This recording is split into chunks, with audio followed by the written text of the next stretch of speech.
कुर्बानी के मौके पे जो जानवर हमने ज़िबा करना है, उसमें कौन-कौन से ऐब होंगे कि जिनकी वजह से जानवर की कुर्बानी जायज़ नहीं होगी।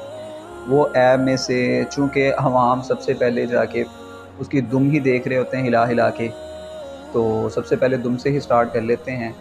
कि ऐसा जानवर जिसकी आधी दुम कटी हो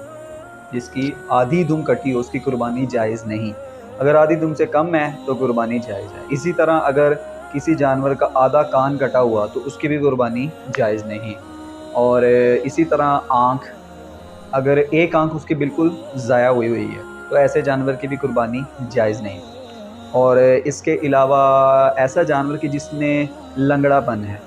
वो लंगड़ापन अगर इतना ज़्यादा है कि वो उसको उसकी जगह से उठा के जहाँ पे ज़िबा करना है वहाँ तक लेके जाना है, वो जा नहीं सकता,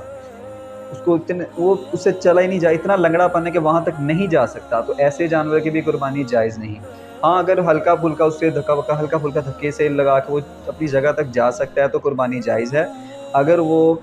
अपनी जगह जहाँ पे उसको ज़िबा करना है, जिस जगह से उसको बाँधा हुआ है, उस जगह से जब उसको वो जगह पे लेके जाना है जहाँ पे कुर्बान करना है, तो अगर तो वो जानवर जहाँ पे बाँधा है वहाँ से लेकर उस जगह तक कुर्बान जहाँ पे करना है नहीं जा सकता, लंगड़ापन इतना ज़्यादा है, तो उसकी कुर्बानी बिल्कुल भी जायज़ नहीं।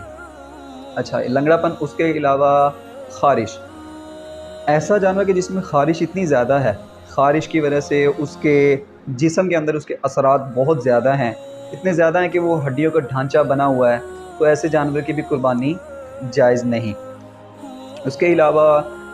हाँ, कि जब जानवर को हम लेके आते हैं गाड़ी वगैरह में, तो जब जानवर को नीचे उतार रहे होते हैं, तो उतारते वक़्त अगर उसकी